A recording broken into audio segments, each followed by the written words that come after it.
베데스다라는 말은 자비의 집이라는 말이에요. 자비의 집. 그런데 사실을 알고 보면 이곳은 아주 무자비한 곳이죠.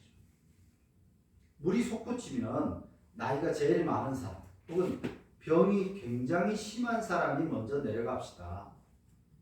이렇게 상식적으로 서로를 배려해 주는 것이 인간 세상인데, 하지만 이곳은 그런 곳이 아닙니다. 물이 솟구친다 하면 그동안 평상시에는 잘 지내던 사람들도 다 밀치고 가장 먼저 뛰어내려가려고 아주 쏜살같이 달려내려가요. 근데 그곳이 굉장히 위험합니다. 그냥 언덕배기로 되어 있는 깊은 저수지가 아니라 돌로 쌓아서 만든 곳이기 때문에 쉽게 내려갈 수가 없어요. 근데도 평상시 물이 없을 때는 잘 지내던 병자들, 서로가 서로의 아픔을 이해하고 그렇게 지내던 사람들도 물만 솟구친다는 소리가 들리면 그냥 앞뒤 안 재고 옆에 사람 밀치고 막 피 터지는 그런 일들이 벌어질 것입니다. 이름은 자비의 집이라고 지어져 있지만 사실은 자비라고는 손톱만큼도 없는 그런 이름뿐인 자비의 집, 베데스다 연못이었던 거죠. 오늘 세상이 이와 같다고 생각합니다. 우리나라 헌법의 정신이 자유와 민주평등인데 벌써 돈이라는 경제 논리에 헌법 정신은 깔아뭉개졌고 또 갑과 을의 경쟁 관계만 난무합니다.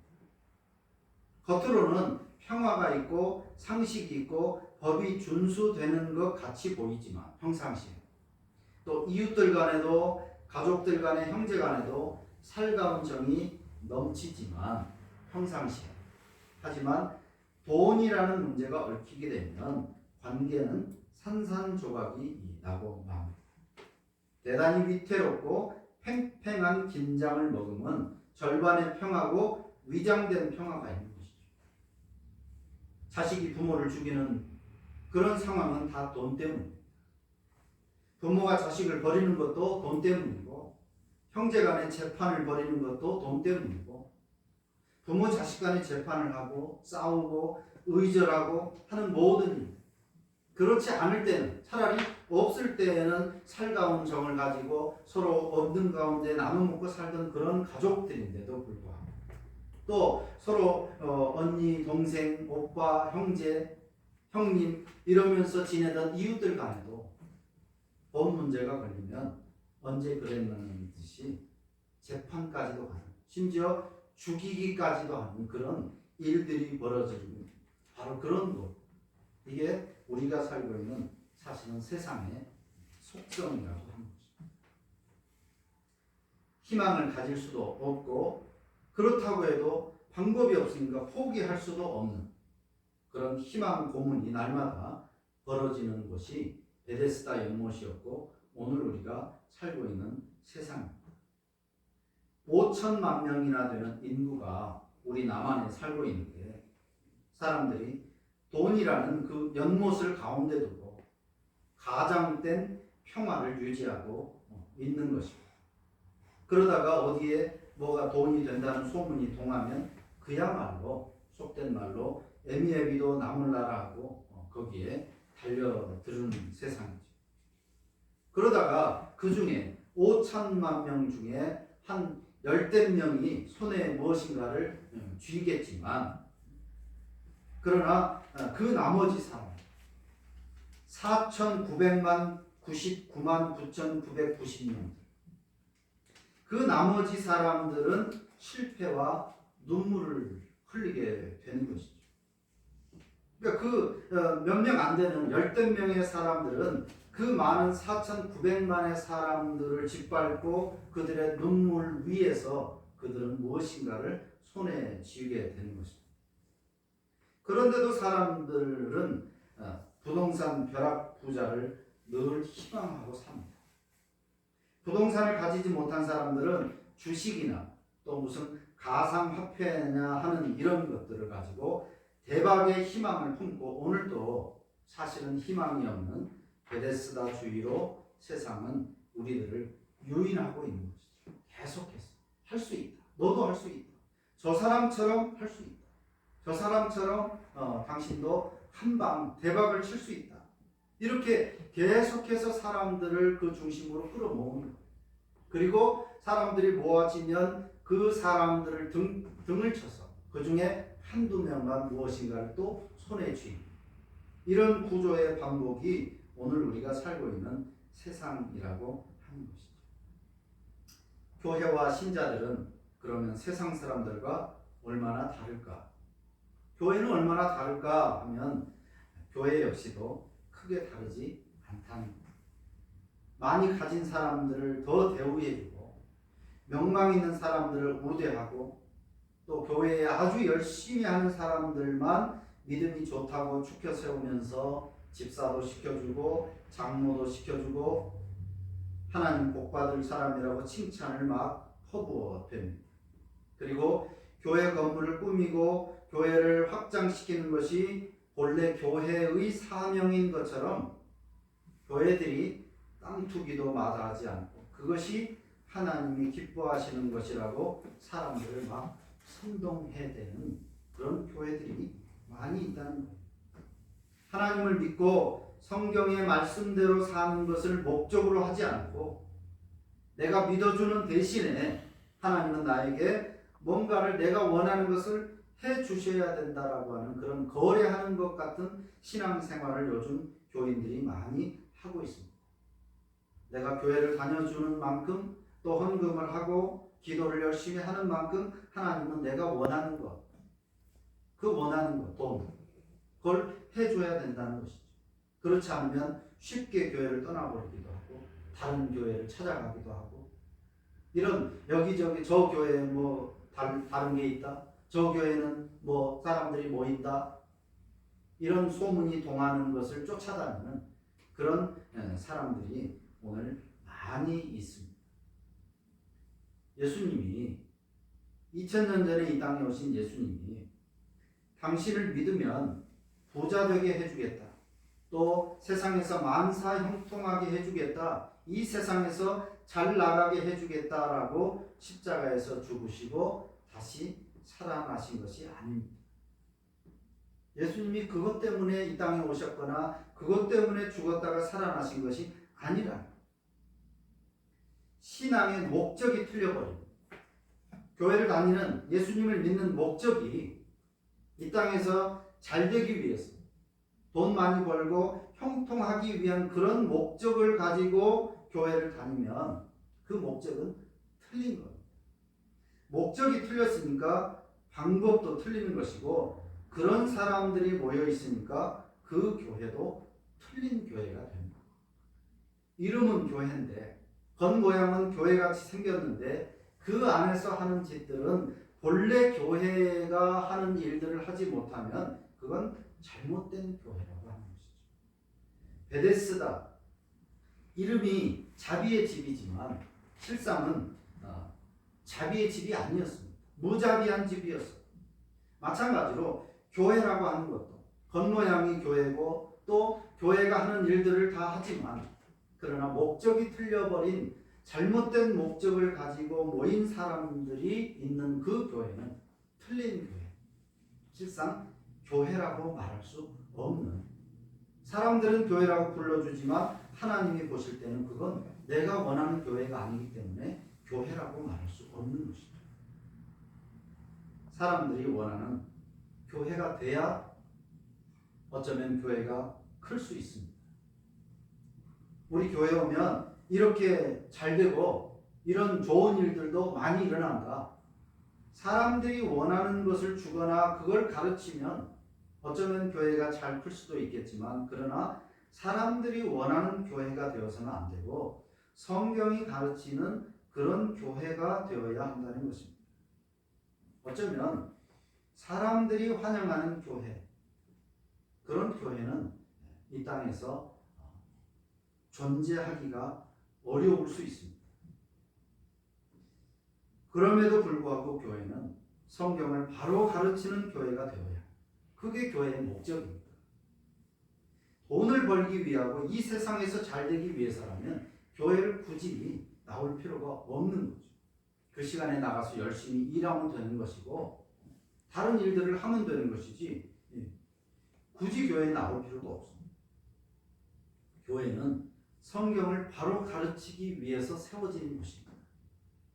하나님의 말씀대로 살기 위해서 그것이 옳은 삶이라고 가르치기 위해서 세워진 것이고 그것이 영원하고 영생하는 진정한 복을 받는 그런 길이라고 가르치기 위해서 교회가 세워진 것입니다.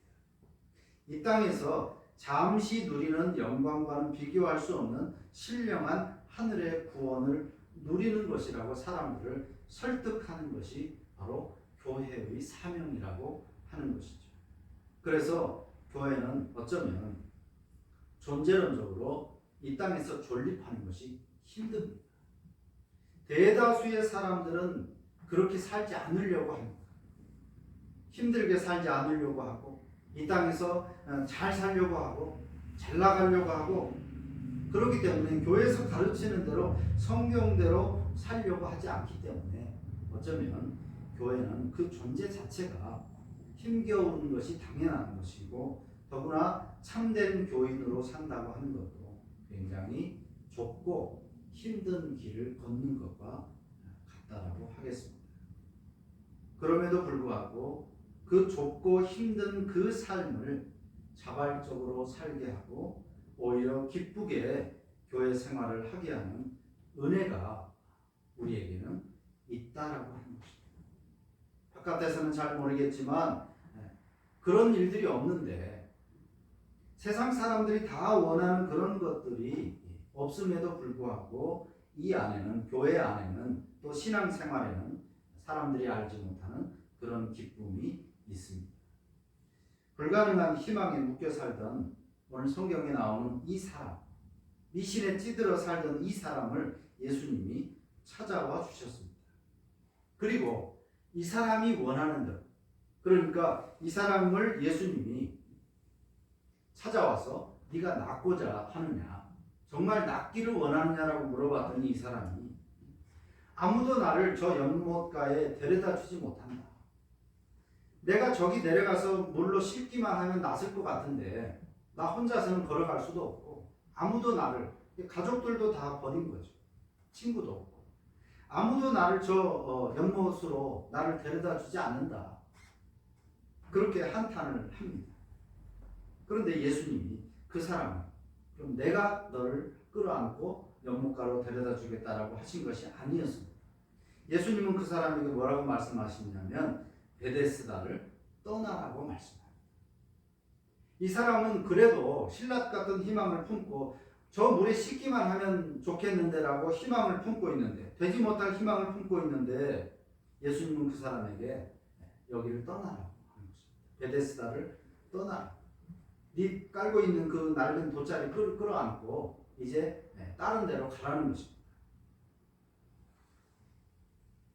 그 말씀을 이 사람은 받아들였습니다. 어차피 거기 있어봐야 병 나을 희망도 없고 아무런 희망이 없습니다. 어쩔 수 없이 그냥 있었던 거예요. 그런데 예수님이 그 사람 앞에 나타났습니다. 내가 너를 낫게 해주겠다는 것이죠. 근데 그 방법이 뭐냐면 여기를 떠나라. 다르게 살라는 거죠. 헛된 희망 품지 말고 여기에 목매지 말고 내가 너에게 원하는 대로 살아라. 그렇게 말씀을 하십니다. 그래서 이 사람은 예수님의 말씀을 믿고 그 낡아 빠진 돗자리를 들고 일어서는 그 순간에 자기에게서 병이 씻겨진 것을 깨닫게 됩니다. 38년이나 알았던 그 병이 무슨 병인지 정확하게 알 수 없지만 38년이나 잘 걷지도 못했던 그 사람이 예수님의 말씀을 믿고 마음에 받아들이는 그 순간 병이 씻겨지는 기적을 체험하게 된 것이죠. 이런 예상할 수 없는 은혜가 다른 사람들은 믿기 어려운 그런 은혜가 이 교회 안에 있기 때문에 신자들이 이 안에서 그런 교회 생활을 유지해 나가고 있다라고 할 수 있습니다. 사람들은 이해할 수 없겠죠. 또 믿을 수 없겠지만 그런 은혜가 있습니다. 무엇보다도 아주 찰나의 순간에 불과한 이 땅의 인생과는 비교할 수 없는 영원한 천국이라는 확실한 희망이 우리에게는 있다라고 하는 것입니다. 찰나의 순간. 어느덧 언제 그 나이가 될까 싶었던 나이가 되버리고 또 영원히 어쩌면 살 수 있을 것처럼 그렇게 살았는데 어느 순간 뒤돌아보면 이제 살아갈 날이 더 적구나라고 하는 그런 깨달음이 옵니다. 너무나 힘들게 굉장히 오래 산 것 같은데 돌아보면 금방 지나버린 그것이 인생이구나 하는 것을 깨닫는 때가 있죠. 이처럼 인생이라고 하는 것은 100살을 산다 할지라도 찰나의 순간에 불과하죠. 그런데 어떻게 살았든지 대통령을 하면서 살았든지 떵떵거리는 부자로 수십 채의 집을 갖고 살았든지 간에 누구라도 짧은 인생을 살 수밖에 없습니다. 그리고 그 짧은 인생이 끝날 때 집을 지고 갈 수도 없고 권력이나 명예를 지고 갈 수도 없습니다. 왔던 것처럼 아무것도 가지고 가지 못한 그 짧은 순간이 인생입니다. 그런데 그 인생이 끝난 후에 영원한 천국이 있다는 것입니다. 죽으면 끝이지 저 세상이 어딨냐라고 생각하는 사람들이 많이 있지만 그러나 자연의 이치를 봐서 다시 시작되고 반복되고 하는 자연의 이치를 봐서도 그렇고 무엇보다 우리 본능 죽으면 어떻게 될까에 대한 걱정들 그리고 영생에 대한 그런 생각들이 우리 마음속에는 누구라도 가지고 있다는 거예요. 천국이 없다 지옥이 없다 말하는 사람들도 사실은 그 속에 은연중에 죽으면 어떤 세상이 올까에 대한 걱정과 근심이 있다는 거예요. 이건 우리 본능이 저 세상이 있다는 것을 가르쳐 준다라고 하는 거죠. 그렇기 때문에 우리는 이 세상이 다가 아니고 저 세상도 있다라고 하는 것을 믿어야 됩니다. 그런데 문제는 이 짧은 세상보다 그 세상은 더 영원한 세상이라고 하는 것입니다. 또 이 땅에서 우리가 어떻게 살았느냐에 따라서 그 세상이 갈라진다라고 하는 것입니다. 그래서 정리를 하면 베데스다라고 하는 연못은 눈에 보이는 곳입니다. 하지만 천국은 보이지 않아요. 그래서 믿는 신자들도 심지어는 당장 눈에 보이는 세상을 쳐다보게 됩니다. 교회를 다니긴 하는데 하나님을 믿는다고 하지만 그래도 눈에 보이니까 당장 먹고 살아야 되니까 거기에 희망을 걸려고 하는 사람들이 있습니다. 그런 마음이 누구라도 듭니다. 집사도 장로도 목사도 눈에 보이는 이 세상에 대해서 뭔가를 기대해 보려고 하는 마음이 시시때때로 듭니다. 그럴 때마다 기억해야 되겠죠. 베데스다를 떠나라 하신 이 하나님의 말씀을 기억하면서 또 돌이키는 삶을 반복하는 것이 신앙생활인 거죠. 교회 다니고 신앙생활하면 그냥 믿음이 쭉 성장하는 그런 것이 아닙니다. 수십 년을 신앙생활을 한다고 해도 때로는 처졌다가 일어서고 또 넘어졌다가 일어서고 다른 사람이 볼 때는 믿음이 굉장히 좋은 것 같지만 그런 사람도 어느 한순간 다 믿음 까먹고 또 다시 시작하고 세상으로 갔다가 세상 욕심 부렸다가 아니지 그러면 안 되지 이 세상은 찰나의 순간이고 영원한 세상이 있지 그런 깨달음으로 다시 또 돌이키고 이렇게 반복하는 것이 사실은 사람답고 또 그게 신앙생활이기도 합니다. 여행을 가서 그곳이 아무리 아름답고 좋아서 거기서 살고 싶은 마음이 들지만 돌아와야 하는 것처럼 아쉽지만 거기 살면 불행은 없고 행복하기만 할 것 같지만 그래도 다시 집으로 돌아와야 하는 것처럼 이 세상의 삶은 영원한 것이 아니고 나그네의 삶이기 때문에 이 세상에 너무 마음 두지 않고 말씀을 따라서 살아가는 게 신자다운 삶이고 실패하면 또 일어서서 또 그렇게 살아가는 것이 신자의 삶이고 지혜로운 삶이라고 할 것입니다. 이 세상 삶은 천국을 가기 위한 삶의 방편이라고 생각하고 이 땅에서 우리가 열심히 살되 최선을 다해서 살되 그러나 이 땅에서 영원히 살 것처럼 그렇게 욕심을 부리고 사는 것이 아니라 영원한 천국으로 나는 가야 할 사람이라고 하는 생각을 가지고 이 땅에서 살 때 그것을 가지고 좋은 곳에 잘 쓰면서 나 혼자 잘 먹고 잘 살고 심지어 다른 사람들을 짓밟고 그렇게 나 혼자 잘 되고 그렇게 살다가 인생 끝날 것이 아니라 같이 나누고 베풀면서 천국 가야 될 사람이라고 생각하는 그런 생각을 가지고 이 땅을 열심히 사는 것이 지혜로운 삶이라고 할 것입니다. 그래서 우리의 선택은 두 가지입니다. 위장된 평안을 말하는 언제고 쉽게 깨질 수 있는 그런 평안을 말하는 베데스다 같은 세상을 쳐다보면서 희망 고문을 계속해서 이어가느냐 아니면 예수님의 말씀을 따라서 참된 희망을 품고 살 것이냐 이 두 가지를 선택하고 살아야 할 것입니다. 우리 교회는 거짓 희망을 말하는 그런 베데스다 같은 교회가 아니라 참된 희망을 말하는 교회가 되어야 할 것이고 그런 교회가 되기를 우리는 같이 희망해야 되겠습니다.